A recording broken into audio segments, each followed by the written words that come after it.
Let's learn something really quick. If you got the time, absolutely. You got the discipline, there's no question about it. I love that. Yeah, that's a great practice to put into your everyday life, you guys. You generally regret the things you don't do, not the things you did do. Let me say it that way.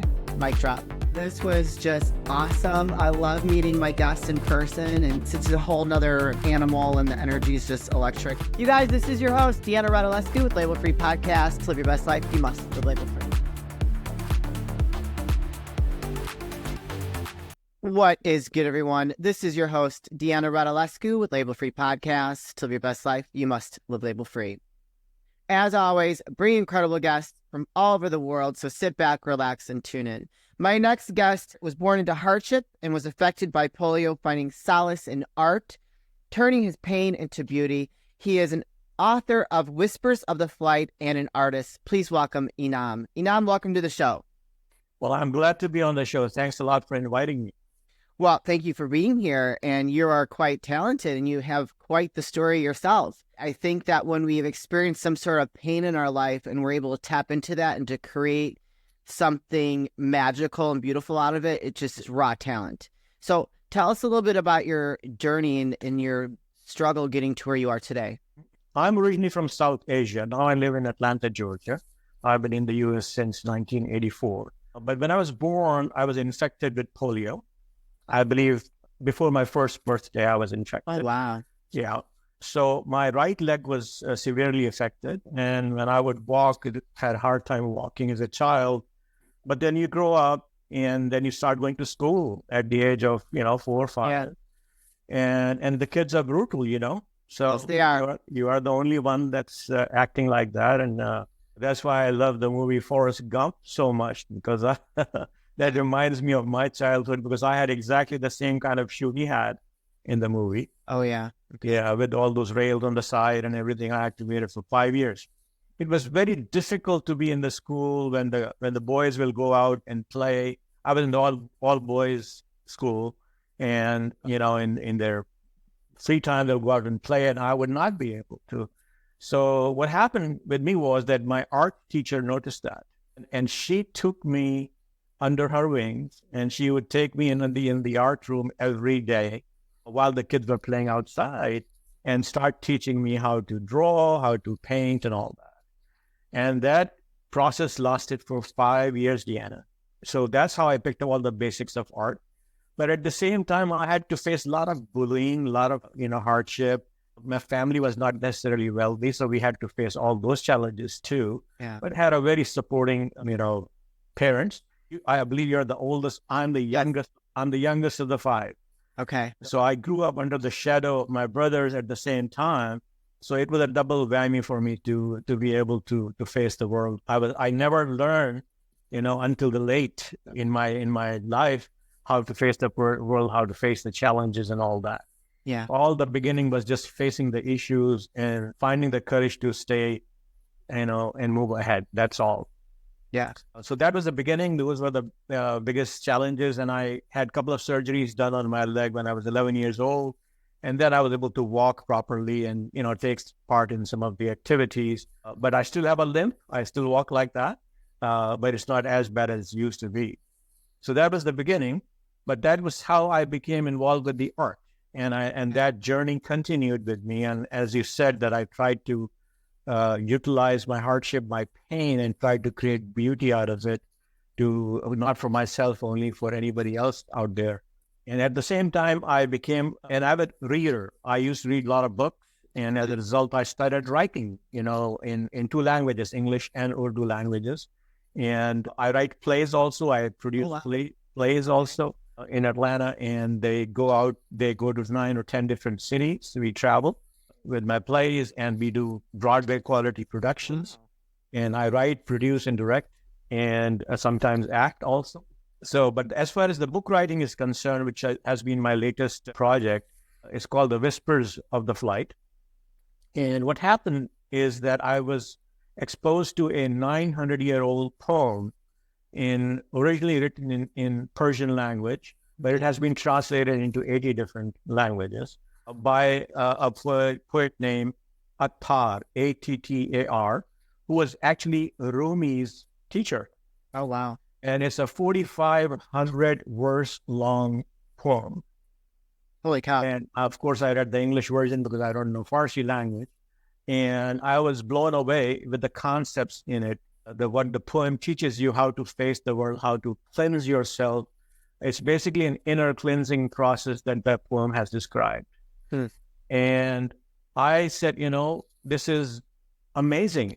And how can I take this message that he gave us 900 years ago and convey to the world at large, like my kids and everybody else? So I decided to write a novel that conveys the same message, but at the same time, it's a novel, a story of two young adults, and it takes them on a journey very similar to the journey described in the poem. And at the end, basically, they get transformed and become much better human beings. So that's why I think the book is important for everybody who's looking for transformation, self-improvement. It has a lot of new ideas that people may not have been exposed to. Sure. It definitely comes from the Sufi, methodology, but it is something that Rumi taught throughout his life. And I believe Rumi is the most read poet in the world. So it goes on the same path, but I have written a novel for everybody else in the world. I love it. I think you've been on a journey of transformation since you were a kid. I have been. That's very true. That's why it attracted me so much. Yeah, for sure. Absolutely. Unfortunately, kids are mean, right? I was bullied as a kid, not for having, not able to walk correctly, but I had freckles and they were just super mean, and I was super shy. Like I would run and hide and like hide behind my parents' legs. And, when you start out life that way and being bullied, you kind of like develop like a superpower, right? Your superpower turned into art, creation, transformation, and has taken you on a lifelong journey of where you are today. And I think it is absolutely, if you had not experienced that, right? Do you think you'd be where you are now? I totally agree with you. Yeah. It's experience like that gives you tremendous amount of unknown power that other people are not aware of. Right. It gives you that energy that I think about. It's very difficult to explain. Yeah. It gives you this courage to stand up in extremely difficult situations that a normal person, an average person, would not be able to. So I totally agree with you. Yeah. And it's unfortunate that we're seeing in today's world that, we're not teaching our youth to have that thick skin and allowing them to develop that superpower or what have you. And we are losing sight of what hardship actually brings, and having to experience that and like going on that journey of transformation. Because I think it's a beautiful journey. And now you're reflecting, you've written a novel reflecting on Rumi and applying it to today's world where people can actually relate to it. But if someone hasn't gone through a hardship, are they going to be able to connect to them, to Whispers of the Flight? Absolutely. It's made for everyone, because that's true that not everyone goes through the hardship that you and I have been through, but people do face challenges on a daily basis. Yes. Difficulties on a daily basis. And there are personal challenges, there are professional challenges. And people need to learn, as I have to learn, how to face those, how to calm themselves down. Yes. To analyze the situation and to be able to figure out what's really important in this world. I mean, that's the key thing. As you go through our inner cleansing process that the book describes, is that we really find out that, yes, wealth is important. There is no doubt about that. But us dedicating completely our life towards the greed to go out and get that, versus anything else, is something that basically destroys us as a person. Yeah. And how to stay away from that, and how to grow internally to understand the reason of your existence, and to be able to convey the love to other people, not only for yourself or not only for your family, and work towards peace and harmony. And all those things, I've tried my best. These are the lessons that I learned through the poem to express in my novel in such a way that an average person can read and follow what I'm trying to say. basically convey the message. I think that's beautiful, and like how profound for you to kind of translate that to the average person, right? Because not everybody's an artist. Not everybody understands artists. Not everybody understands poems and can really get into the meaning of it. And so how beautiful is it for you to take something that is probably very deep for some people and translate it into something where they can connect with it and apply it to their life. I actually had someone on the show that focuses on creativity, and we all have a creative bone in our body. And as we get older and age, we tend to like disconnect from that, where should be the opposite, because it's so important for us, for our vitality.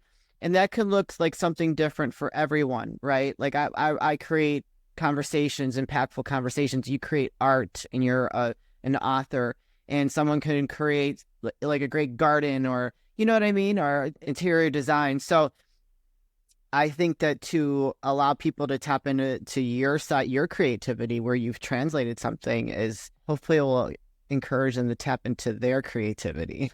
I'm hoping for that. Exactly. That's the whole intent, is to ignite the fire, basically. Yeah. And let it go, and the elevate spirits, as you say, so that they find the courage to be able to do that. Oh my goodness. I love that. How do you keep your fire ignited? Because you said before we jumped into the recording, you said you paint from 11, right? To 5. Every night. So, every night. I think that's amazing. Are you always inspired when you pick up the brush to paint? I am. And I had a business of my own, telecom, and I never enjoyed that. And I decided to wrap that up, sell whatever was left of it in 2005, which is 19 years ago. And I said, I'm going to do this full time. I was doing part-time as a professional artist, and I was in galleries, I was in museums already, but I wanted to be, do this full time. So I started 2005 as a full time, got my studio set up, and in the basement of my house, another studio set up. And so I have 2 studios set up to do all sorts of art that I want to do. And that gives me going. I mean, at 11 o'clock every night, I have my music on that I like. I love it.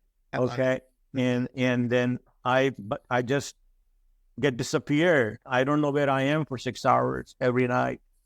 And I never planned. I'm known, when you become a professional artist, you're supposed to stay with one genre. Okay. And although I was trained initially to do portraits, pencil sketches, charcoals, and stuff like that. And growing up in South Asia, I was not even able to afford canvases or oil paints and stuff like that. Yeah. I was exposed and had the opportunity to use those things here when I moved to the United States. So my consultant, a lady who guided me a whole lot, said, listen, what you need to do is to stay with one genre, and you are way above average. You need to understand that people should be able to see your art, and they should be able to recognize that it's your art. Yeah. So I played with multiple things and decided to stay with landscapes. And that's my theme. And when I'm painting my trees, I just get lost in those trees. And it happens every night. Like a form of meditation. It's an absolute meditation for me. Yeah. It refreshes me. For sure. Oh, I can only imagine. Like I have a similar practice, but not with painting. Obviously, it's like creating for the show, and when I have to write stuff up for it, I'll turn the music on and I'll just get lost in my computer and just like, just kind of, I love that because it's very regenerative for me. Correct. Yeah. Correct. I had a question for you and I just lost it. No. I know what it was. Sure. Your landscapes, are these places that you've been or places that you want to go or imaginary? I would say the first and the third. Places that I've been to. I used to travel for my business to Eastern Europe a lot. Okay. Finland, Russia, and that part of the world. And they have the most beautiful birch trees in the world. Mm. And the birch trees are considered to be, in that part of the world, kind of like religion. Okay. They have songs, they have plays, they have prayers around birch trees. Sure. And when I used to travel so frequently, once every quarter at least, I used to go and especially in St. Petersburg area in Russia, they have just phenomenal. And if you go in fall, you'll see the colors of those trees that you will not see anywhere else in the world. Now, we also have in America, we do have, if you take 75 North Michigan going up to Canadian borders, around second and third week of October, you'll get to see very similar colors and beauty of those trees. Now, we sometimes call aspen these trees. Aspen and birch are cousins primarily. And what you see in, let's say, Colorado and these areas are more aspen than birches. Sure. But what you see in Northeast is more birches. So when I was exposed to those trees, I just, the bark and the smell and all those things. I used to exhibit every year in New York at the Art Expo, the largest art gathering in the world. I did it for 13 years in a row. And people would come from Eastern Europe and will stand in the booth and they'll start crying, because it's a religion for them. Sure. And this lady used to come every year and you start singing in the booth loudly she was a singer, a real singer. Oh my God. So I had amazing experiences. This giving me goosebumps. That is amazing. If someone is struggling with something and they're on their own transformational journey and they are interested in art, what would be your message to them to start today? The first thing is to take the step, get going, and don't get involved or get tangled with the right amount, the right kind of supplies. You can take a piece of paper and a crayon, literally, and start your journey. You don't have to have anything special to be able to do that. Now, what you're feeling from inside does reflect a whole lot in what you end up painting if you are really painting from the heart.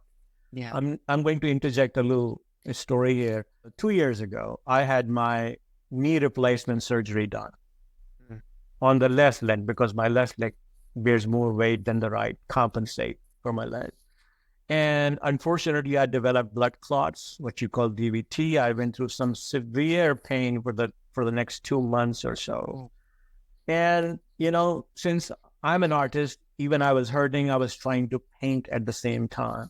Sure. So I painted 2 paintings during that time, which I took it to the show, but did not show in the show. I kept it on the side. One art collector came and said, "What are those paintings?" I said, don't worry about it. This is my work. He said, "No, I want to see those."